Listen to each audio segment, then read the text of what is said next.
actually operating, but it was till they closed it.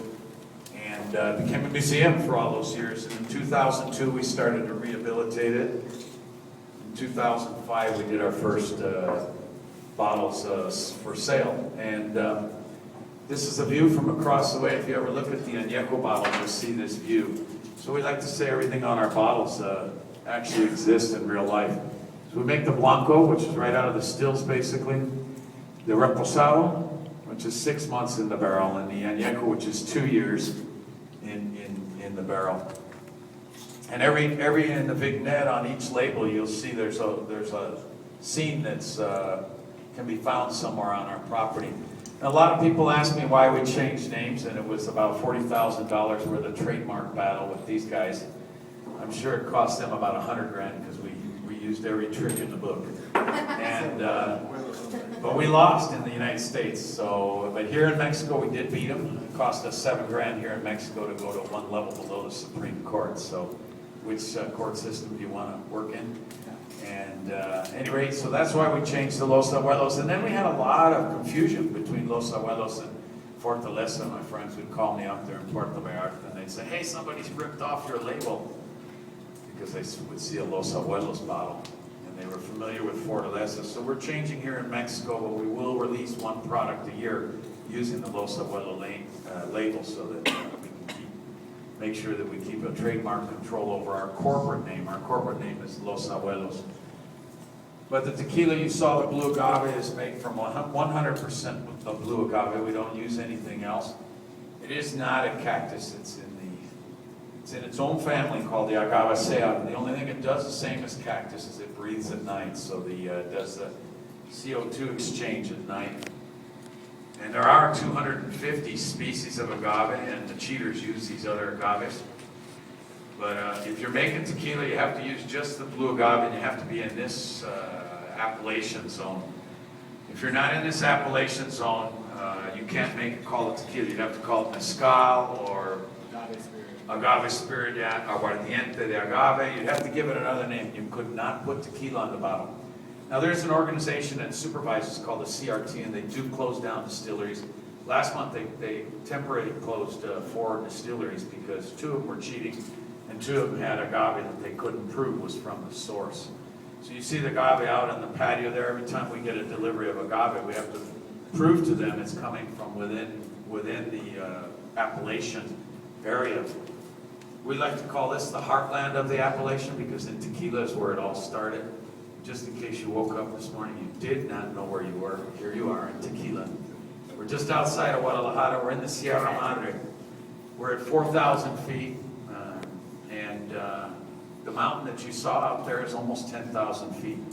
So it's a very mountainous country, as you can see. Anywhere you go here is very mountainous. It takes a long time. So you can imagine what it was like before traveling in Mexico, before there was cars, automobiles, and trucks. It's very difficult. This is a view from the air, and you can see the mountain of Tequila there.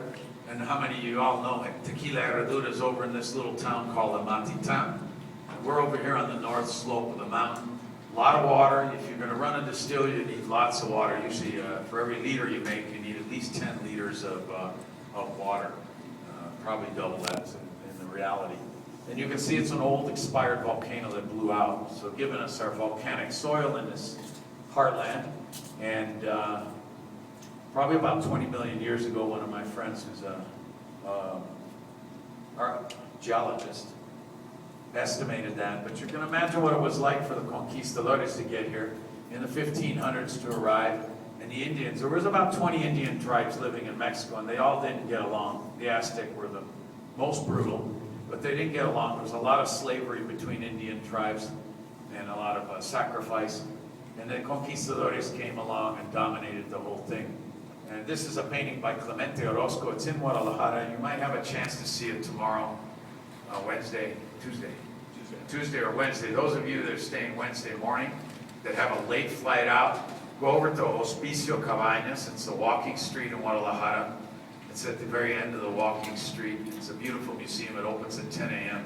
But they have these beautiful classical, modern art type paintings from Clemente Orozco. It's painted around 1950. we're on this property here, in the blue line. That's where you guys were walking this morning. There's a whole mess of distilleries. Ordindine's behind us, Sauza's over here, Cuervo's over here, and Fonseca, La Tequileña's distilleries over right around here somewhere. And then Ordindine's got another distillery over here. It used to be Pura Vida. No, it used to be, no, I don't remember which name it was, but they moved to Los Altos. It was a big corporation. Viuda de Romero used to be there. So those of you that know some of the older brands. So I think we have about 20 distilleries in this valley. There's a bunch of distilleries out on this roadway here, Don Roberto. I think there's about 30 distilleries, 35 distilleries in town. But Zenobio Sauza got to the town in the 1850s. He was my great-grandfather, and he was 16 years old when he got here. And he started Tequila Sauza in 1870s. His home, we turned it into a museum, and we all have a Blanco shot there. My great-grandfather was born there, but let's go ahead and try our Blanco. Everybody's got a Blanco. Everyone have a Blanco in front of them? And on the Blanco, we always cheers to Zenobio, not Zenobio. First person that's historically documented as bringing tequila into the United States. What, 2,000 miles? It's about 1,000 miles. On a single horse-driven wagon. So the next time you're sitting in traffic and hating your life, imagine if you were on a single horse-drawn wagon going, through mountains terrain. So cheers. Cheers.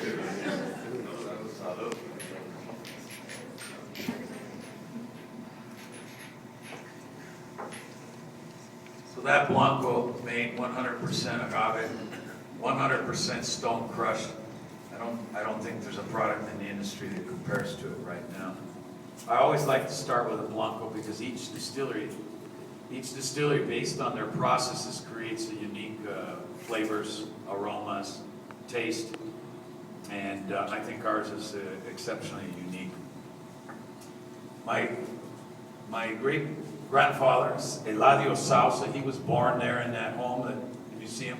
Normally we do our reception, you'll see it on tomorrow morning, but normally we do our reception there, but we're closed. We're closed right now because we had to redo all our drainage to the front of the property. And Cuervo's building a 4-story hotel all the way around our facility, so they changed all the drainage on the back of the property, and we had to go out the front. So we've been battling with that and redoing our bathrooms. But we have a lot of arts and antiques in there, and here's a typical 1800s wagon. So imagine going 1,000 miles in this. In the background, we have all the calendar paintings from Sauza that were used in the, you remember that people used to give out calendars? They don't do it too much anymore, but the calendar paintings were all done for kind of like the pinup art that was done. And it's just a phenomenal collection of paintings that we have there. The main room, we have a giant painting by Gabriel Flores up on the top that depicts the history of tequila. It's a very interesting painting to see. He was a very famous muralist also.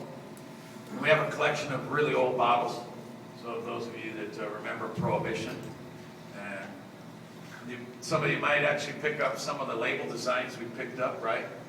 Commemorativo, how many remember Commemorativo? It was a great product back in its time. And Tres Naciones, the first bottles of Tres Naciones completely changed. Now you all know why we couldn't use my grandfather's faces on on the bottle. So we used their initials on the neck label. We have a collection of very old labels there also that was in the safe. They're pretty cool because they're all just like perfectly preserved Mexican whiskey Sauza. That was on the first bottle you saw. We have perfectly preserved labels that were in the safe collection of it.